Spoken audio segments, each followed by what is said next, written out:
అన్నీ నాకు తెలిసే ఉద్దేశపూర్వకంగానే ఈ వ్యాఖ్యలు చేశాను అంటూ కూడా ఆయన కన్ఫెషన్ రిపోర్ట్లో కూడా తెలపడం జరిగింది. ఇక పోలీసు విచారణలో ఆయన పూర్తిగా అంగీకరించారు. ఏదైతే తను ఇంతకాలం వచ్చి వ్యాఖ్యలు చేశారో అది సజ్జల స్క్రిప్ట్ మాత్రమే, తాను మాట్లాడారను అంటూ కూడా పోసాని చాలా క్లారిటీగా క్లియర్గా తన రిపోర్ట్లో, రిమాండ్ రిపోర్ట్లో కూడా ఇచ్చినటువంటి పరిస్థితి. ఇక పోసాని మాట్లాడిన వ్యాఖ్యలను వైరల్ చేసినట్లు సజ్జల భార్గవ్ దీన్ని పూర్తిగా కూడా ఏదైతే కన్వీనర్, సోషల్ మీడియా కన్వీనర్, అప్పటి YCP social media convener Sajjala Bhargav ఆ వీడియోలను వైరల్ చేసేవారంటూ కూడా చాలా క్లియర్గా చెప్పారు. ఇక పోసానిపై 15 కేసులు నమోదైనట్టుగా తెలుస్తోంది. ఇక పూర్తిగా కూడా ఈ కేసులకు సంబంధించి తర్వాత అక్కడ కోర్టులో జరిగినటువంటి వాదోపవాదనలో కూడా, తర్వాత పోలీస్ ఎంక్వైరీలో కూడా మనం చూసాం. హైదరాబాద్లో పోలీసులు ఆయనను అదుపులోకి తీసుకుంటున్న సమయంలో కూడా ఎక్కడ వారికి సహకరిస్తున్నట్టు పరిస్థితి లేదు. అన్ని సినిమా డైలాగులు, రాజా ఇందుకోసం చేశాను రాజా, నన్ను తప్పైంది రాజా, నన్ను క్షమించు రాజా, లవ్ యూ రాజా, ఈ విధమైనటువంటి వ్యాఖ్యలు చేస్తూ కోర్టులో కూడా అట్లాగే మాట్లాడినటువంటి పరిస్థితులు కనిపించాయి. పూర్తిగా కూడా చాలా విచిత్రమైనటువంటి ప్రవర్తన కనిపించింది. పోసానికి మార్చి 12 వరకు కూడా రిమాండ్ విధించారు న్యాయాధికారి.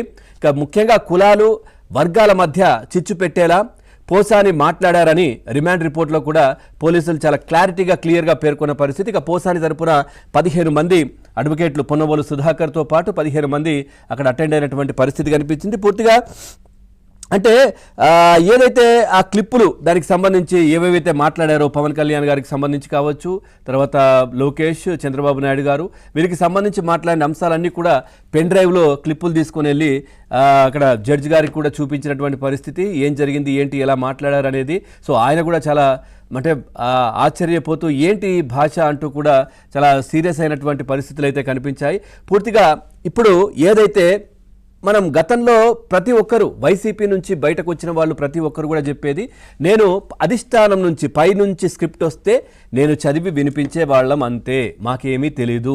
జగన్మోహన్ రెడ్డిని ప్రసన్నం చేసుకోవడానికే మేము ఆ బూతులు మాట్లాడే వాళ్ళము, తద్వారా మాకు కొంచెం డబ్బులు వచ్చేవి, లేదనంటే పదవులు ఇచ్చేవారు, లేదంటే ఈ విధంగా ఆ పార్టీలో గౌరవం కావచ్చు, గౌరవ మర్యాదలు ఎవరికి లేవు ఆ పార్టీలో.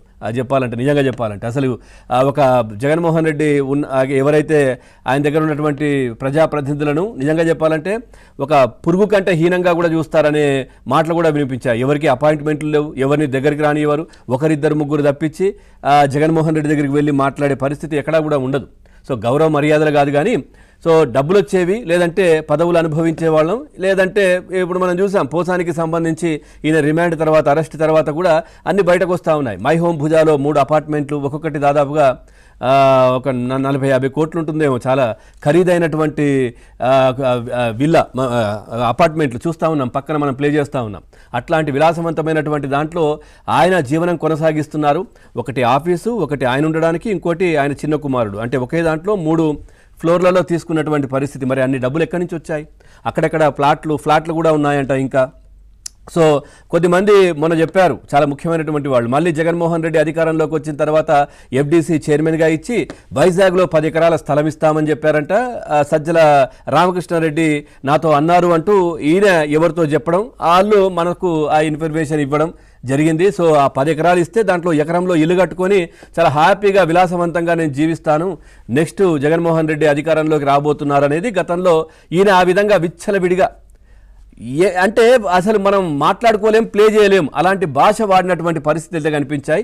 సో ఇప్పుడు నెక్స్ట్ ఏంటి మరి? సజ్జల రామకృష్ణారెడ్డిని కావచ్చు, లేదంటే సజ్జల భార్గవ్ను, వీళ్ళను కూడా ఇప్పుడు ఇచ్చినటువంటి రిపోర్టు ప్రకారం, ఇచ్చినటువంటి అంశం ప్రకారం వాళ్ళను కూడా పిలిచే అవకాశం ఉందా? వాళ్ళని పిలిచి మరి వాళ్ళకి ఎవరు చెప్పారు ఈ విధంగా స్క్రిప్ట్ ఇవ్వమని, ఈ విధంగా తిట్టించమని అనేది ఎంక్వైరీ చేసే అవకాశం ఉందా? అంటే న్యాయవాదులు చెప్తా ఉన్నారు ఖచ్చితంగా వాళ్ళకు కూడా రిపోర్ట్ వెళ్తుంది, వాళ్ళని కూడా ఖచ్చితంగా అదుపులోకి తీసుకుంటారు, వాళ్ళని కూడా ఎంక్వైరీ చేస్తారు. ఆ తర్వాత ఎవరు ఏమన్నారు పోసానికి మీరు ఈ స్క్రిప్ట్ అనేది ఖచ్చితంగా బయట పెడతారు, ఖచ్చితంగా శిక్షలు ఉంటాయి అంటూ కూడా చాలామంది మాట్లాడుతున్నటువంటి పరిస్థితులు కనిపిస్తూ ఉన్నాయి. ఓవరాల్గా ఈ అంశానికి సంబంధించి ఏం జరగబోతోంది, నెక్స్ట్ ఏంటి, నెక్స్ట్ అరెస్ట్ ఏంటి అనేది కూడా చర్చ జరుగుతున్న నేపథ్యంలో మనం దీనికి సంబంధించినటువంటి అంశానికి